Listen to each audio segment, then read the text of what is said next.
This governor of Benue, they smoke igbo. Nothing where they want tell me, they need to check that man. No.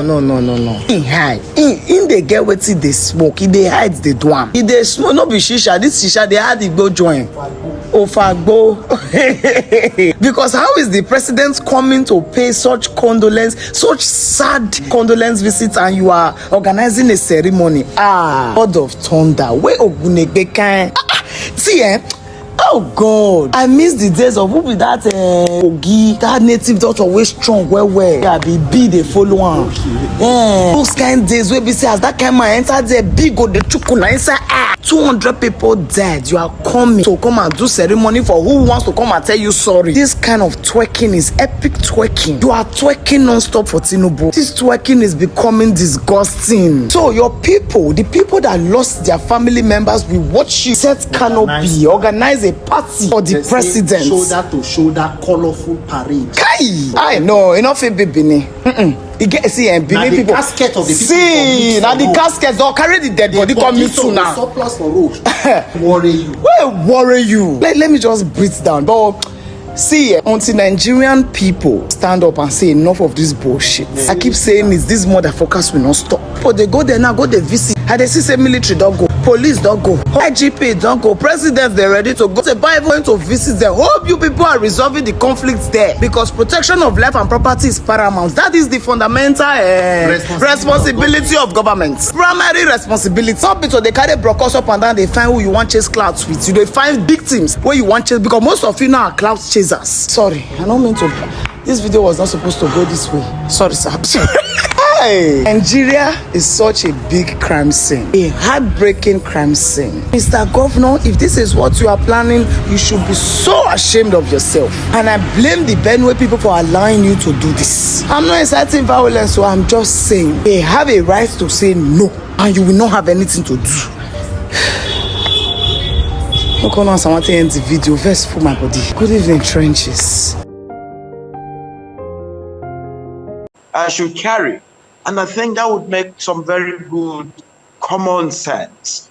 But where you have people who just decide to wake up because of sentiments and emotions that are attached, to what is happening with us and within us, I think we'll be rendering ourselves a bit more vulnerable.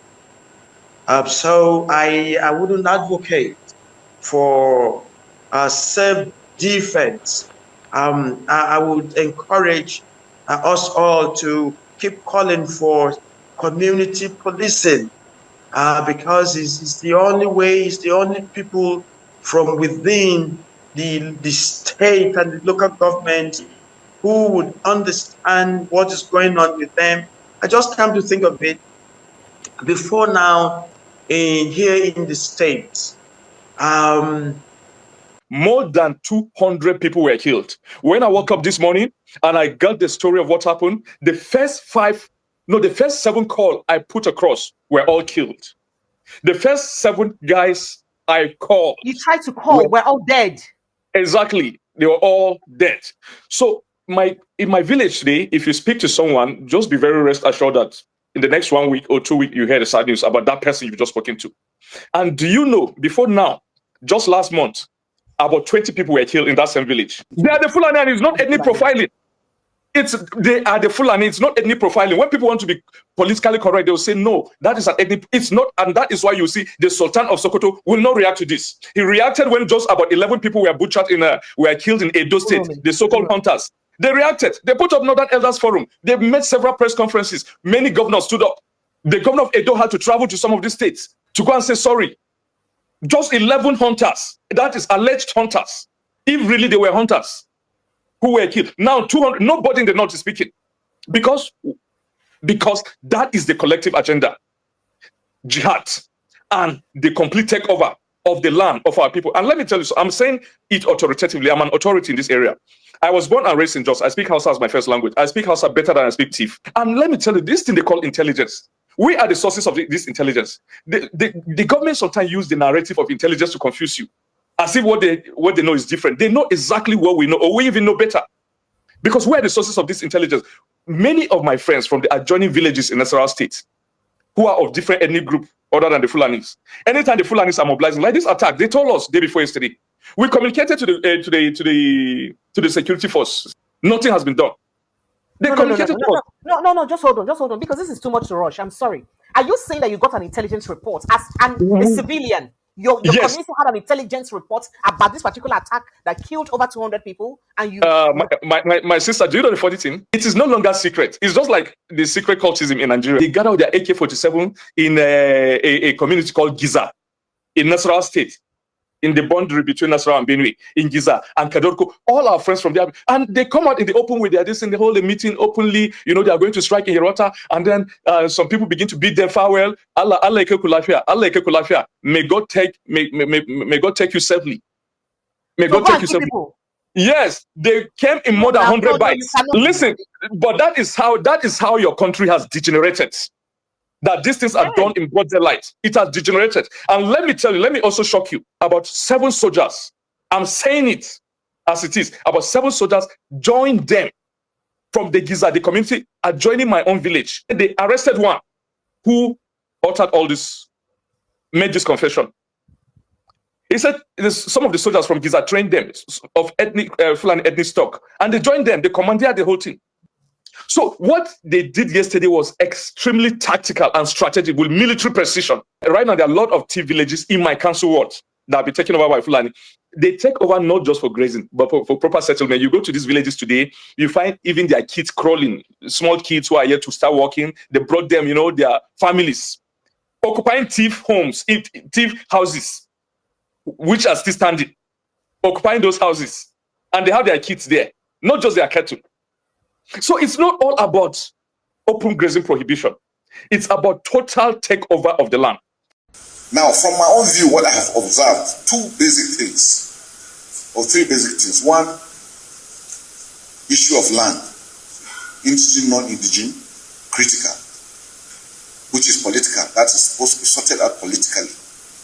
Secondly, the issue of the movement of animals. I have told people over time that when they say farmer headers clash means 2 things are moving.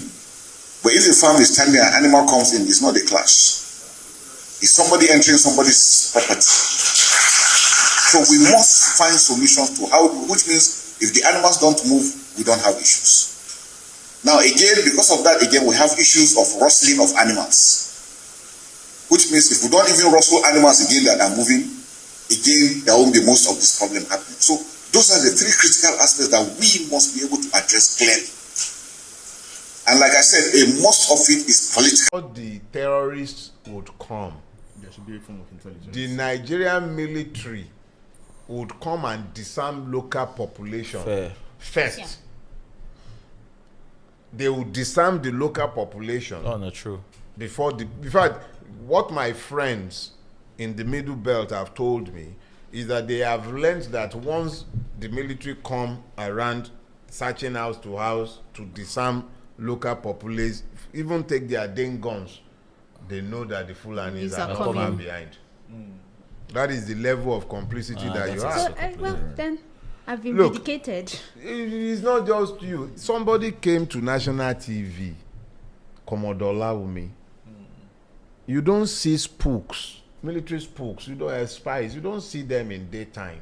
That's not somebody you find on national TV. But the man was sufficiently alarmed by our security circumstances that he sat down in the TV channel, at the TV station of channels. Yes.